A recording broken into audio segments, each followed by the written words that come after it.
Terima kasih pemirsa, Anda masih bersama kami di Selamat Pagi Indonesia. Kita akan lanjutkan perbincangan bersama dengan para narasumber. Sekarang saya ke Pak Yusri. Pak Yusri, kalau bicara soal tingkat keamanan berkendara, selama musim mudik lebaran ini, kita lihat evaluasinya di tahun 2023 sudah membaik ya, turun 28% dibandingkan tahun 2022. Untuk tahun ini Pak, apa yang sudah dipersiapkan oleh Korlantas Polri agar angka kecelakaan bisa semakin diminimalisir lagi Pak? Makasih Mbak. Memang fatalitas kecelakaan ini memang menjadi momok tersendiri setiap liburan ya. Alhamdulillah tahun lalu memang ada penurunan yang drastis sampai 28% dibanding tahun 2022. Untuk tahun ini kami sudah bersama-sama dengan stakeholder terkait ya, dari perhubungan, dari jasara harja, dari PMK untuk memapping. Kami belajar dari memapping dulu mana yang dijadikan daerah-daerah yang black spot. Ya, yang black spot itu daerah yang rawan kecelakaan, yang sering terjadi kecelakaan di situ. Kemudian disitulah kami tempatkan pos pengamanan, penambahan personil di situ, kemudian juga rambu-rambu, himbauan-himbauan, semuanya di situ kita taruh semua. Itu pertama yang kita inikan. Tapi tidak betul kemungkinan di tempat-tempat yang lain. Makanya kami sudah menghimbau kepada para pengemudi-pengemudi yang akan mudik, tolong kalau sebelum berangkat kendaraannya harus betul-betul layak jalan, kemudian juga taati aturan. Kalau memang sudah harus capek, harus istirahat ada kan batas waktu untuk ini ya mengemudi. Kalau memang sudah ada batas waktu untuk istirahat ya kami siapkan.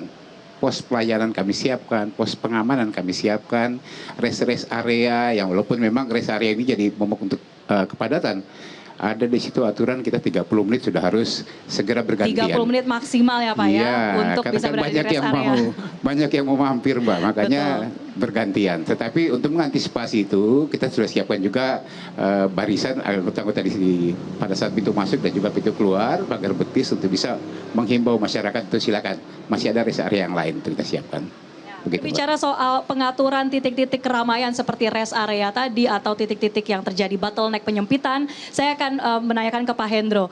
Pak Hendro, kalau berbicara soal jalur darat, ini kan yang diprediksi akan paling ramai ya Pak. Jadi untuk rekayasa lalu lintas yang sudah dikoordinasikan dengan pihak kepolisian misalnya, bagaimana memberikan arahan yang efektif untuk masyarakat nantinya di perjalanan? Karena kan banyak faktor ya Pak, mungkin pemudik ini sudah lelah juga, atau yang pengen cepet-cepet sampai ke kampung halaman. Gimana Pak imbauannya supaya bisa taat? Terima kasih. Kalau himbauan, memang kita terus-menerus melakukan himbauan ya, bagaimana kesiapan kita dalam menghadapi mudik. Tadi sampaikan itu kendaraan harus siap. Yang kedua, fisik kita. Jadi setiap 4 jam, aturannya itu 3-4 jam, itu di undang-undang itu kita harus istirahat 30 menit. Setelah itu berjalan lagi. Dan sosialisasi itu terus kita bangun. Yang kedua, kita juga ada menyiapkan brosur untuk masyarakat mengetahui jalur-jalur mana dan tempat-tempat istirahat mana. Dan saya juga dalam kesempatan yang baik ini saya menyampaikan kepada masyarakat tadi yang disampaikan oleh Pak Yusri adalah masalah rest area menjadi momok karena 3 jam. Saya menyampaikan kepada masyarakat bahwa Trans Jawa itu tol itu hitungannya adalah kilometer. Bukan seperti di Jakarta keluar masuk bayar, tapi hitungannya kilometer. Jadi kalau mau istirahat, kalau di rest area penuh, silahkan keluar. Misalnya sampai ke Cirebon, keluar sedikit, nanti situ ada empal gentong, ada terus mie ya, batik. Ya, batik. Silahkan istirahat di situ sambil makan di Tegal, mungkin sate. Setelah itu masuk lagi ke jalan tol, jalan lagi. Hitungannya itu sama kilometer. Jadi nggak keluar masuk bayar sekian, masuk lagi bayar lebih besar, tidak. Hitungannya kilometer. Itu kan salah satu alternatif yang bisa dijalankan oleh masyarakat kita yang melakukan perjalanan jauh.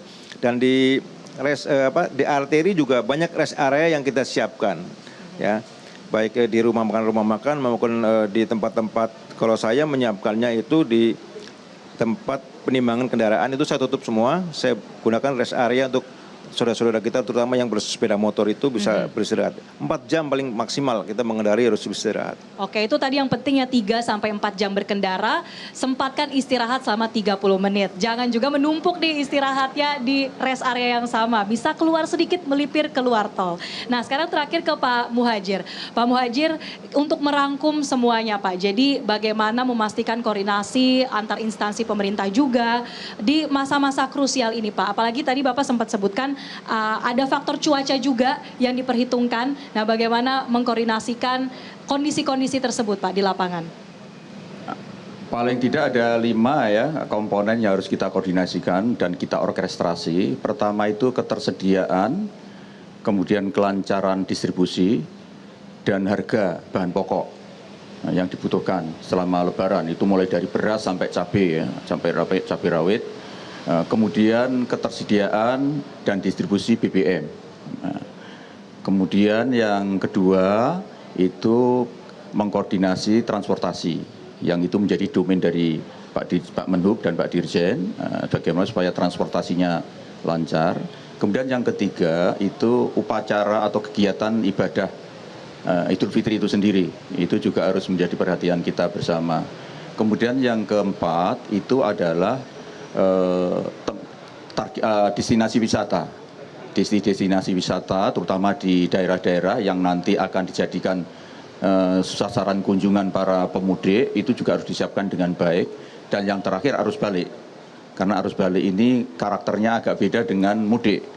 Jadi, karena itu juga harus disiapkan dengan sebaik-baiknya. Ada kecenderungan biasanya akan ada peningkatan volume dari yang mudik dengan arus balik, karena arus balik itu biasanya membawa saudara-saudara untuk memboyong ya Pak, saudara pergi ke mungkin, kota begitu betul, ya. Mungkin akan cari penghidupan baru atau sekedar jalan-jalan, karena itu juga harus kita siapkan dengan baik. Dan semuanya sudah kita lakukan, insya Allah nanti harga bahan pokok juga terkendali dan supply-nya juga sudah tersedia, cadangannya sudah kita siapkan.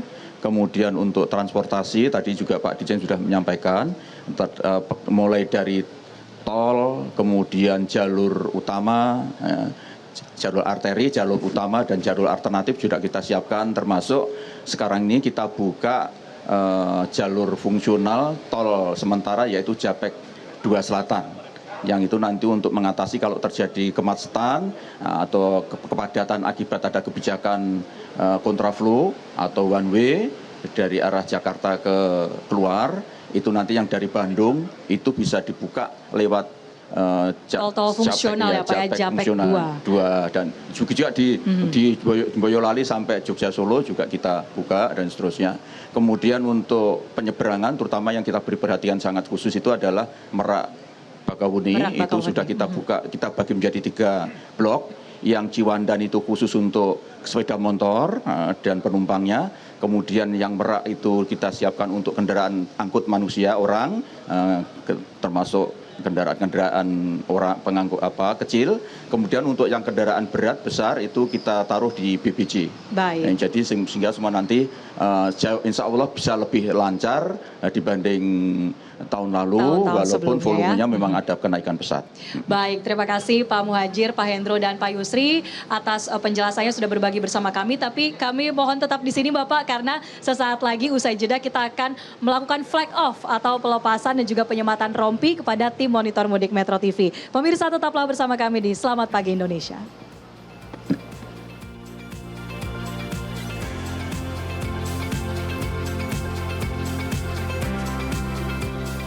Jelajahi cara baru mendapatkan informasi. Download Metro TV Extend sekarang.